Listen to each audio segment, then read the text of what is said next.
lifetime value maximization for a lot of people. But it doesn't have to be that way. There's something out there that is, quite frankly, even simpler than that. And it has to do with customer retention. And that is what Rob's going to go after as well. So we're actually, even though we're calling this course Funnel Profit Maximization, because that's sort of the main focus, we're actually going to be giving you all three of these weapons, or at least a little bit from all three. Average order value maximization, funnel profit maximization is what we're calling it here, because we're applying it specifically to a typical online sales funnel with multiple sales pages. Lifetime value maximization, and some conversion rate optimization advice as well. So that's it for the overview here, guys. I'm going to go ahead and turn it over to Rob, and Rob is going to get started by diving into the GTH principle. Hey guys, Rob here. So, as Stephen was saying, one thing that top sales experts today have mastered is being shamelessly transparent about their motives. Basically, we're talking about being upfront and honest about the profit motive behind what we're doing or offering. Often this is done in an exaggerated, tongue-in-cheek manner, something along the lines of, "Don't thank me, I'm actually doing this for a somewhat selfish reason. I'm offering this low price because I know when you grab this, you're going to want to buy more of them," etc., etc. This might sound crass or even arrogant, but it doesn't need to. With a little bit of thought, you can easily convey a similar message in a way that's adapted to your brand personality and speaking or writing style. There are a couple of reasons this can be a powerful thing to do on a sales page or in a video. Firstly, it ironically can build trust and likability. You see, many customers will be suspecting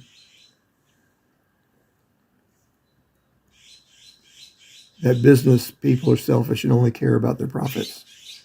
Sometimes these suspicions are conscious and sometimes they're subconscious.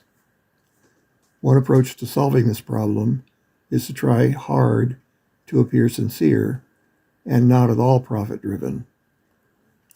Many people try this, and frankly, most of them fail. It comes off as disingenuous and pretentious. Some very charismatic influencers and personalities are able to pull it off quite well, but they are the exceptions to the rule. The reason most others fail at this is because, well, it's simply not true. The real truth is that for most of us, we are indeed driven by profits, or at least one of our motives, alongside other motives such as a genuine desire to give value to others and to see our customers gaining results and success. For most of us, it's a mix of the two or more, and rightly so. It's an inherent part of entrepreneurship, a desire to make money paired with a desire to deliver real value, change, transformation, etc. There's nothing wrong with all that. But for many people, there is something wrong with pretending profit isn't one of your motives. Consumers aren't stupid. They know you have a profit motive to some extent, and denying it can paint you in an untrustworthy light. Doing the opposite, outright admitting the profit motive, can actually increase trust, because we're confirming with honesty something that they already knew or suspected was true. Believe it or not, the gains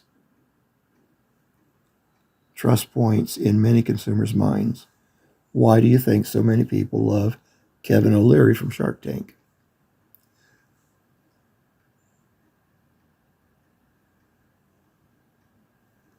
Even people who are on parts of the political or philosophical spectrum that don't typically like capitalism and profit motive still can't help but love Mr. Wonderful. Do you know why? Because he's 100% transparent about it, even comically so. There are countless instances on Shark Tank where there will be some cute family or kids or baby-related products presentation, and all the other sharks are saying, "Ah, cute," and fawning over the sweetness of it all.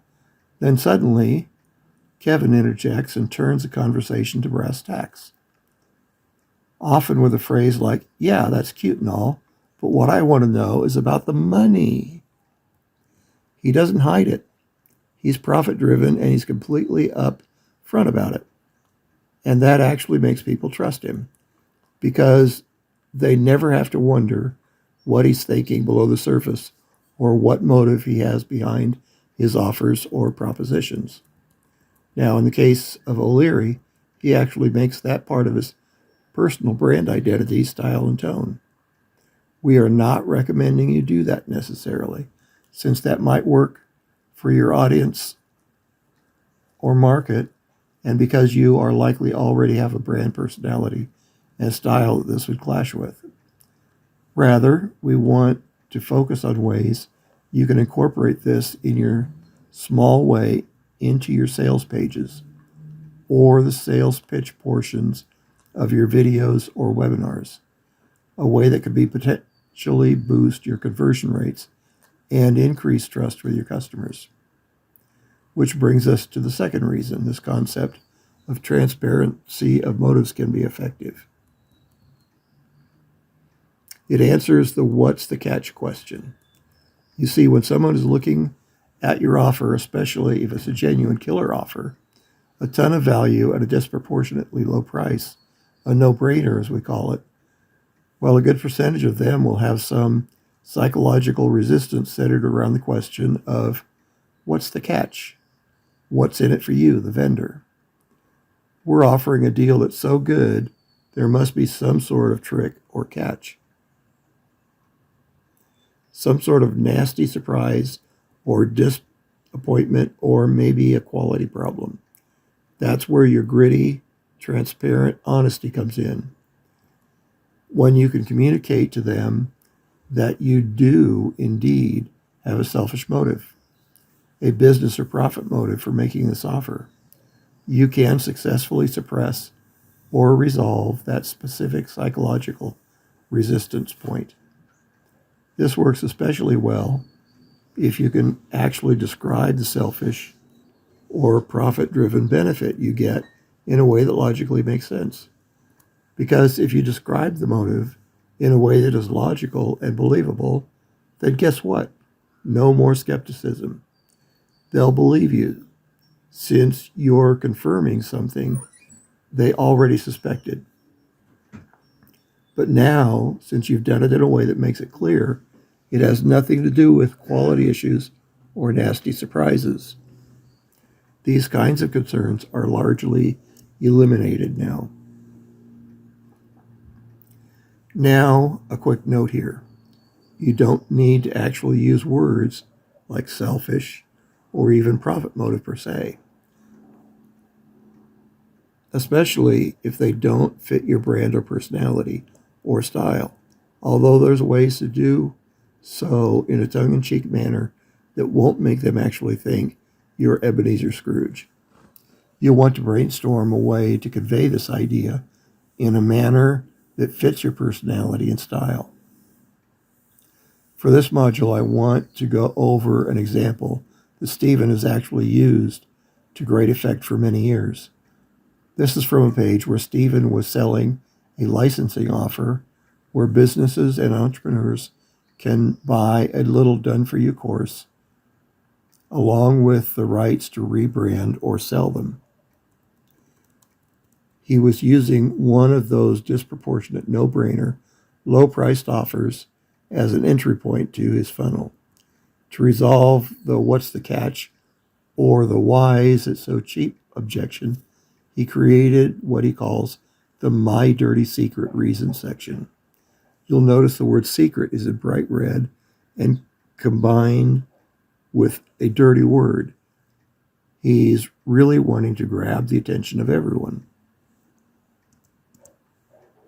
including the skimmers, before they get down to the price at the bottom of the page.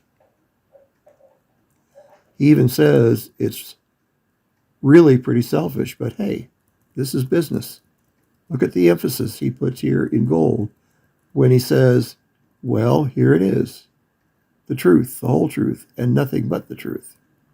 Then he proceeds to explain that he has a ton of these private label licensable courses that he's also going to want to offer to the customer in the future. He says, I know all I have to do is get one of these into your hands and you'll want to buy more. Then he drives the transparency home bluntly with a line, and yes, you'd better believe I'm going to try to sell you more in the future. Now, what do you think this does to the average consumer who has been wondering what the catch is, what his motives are? Do you think this message, with not only the admission of a profit motive in general, but also the specific logical explanation of how he's going to profit from selling these first products at a low price, is going to answer the question? Do you think they'll hear that and decide it sounds legit and believable and put the rest of the what's the catch question? Absolutely. They already suspected he had a profit motive because he's a salesman making pitch on a sales page.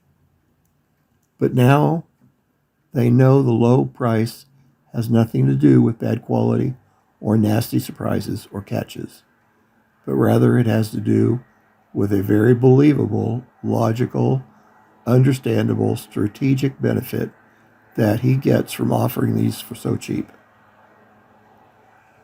What I'd recommend you guys do is spend some time brainstorming some ways you can potentially incorporate some sort of acknowledgement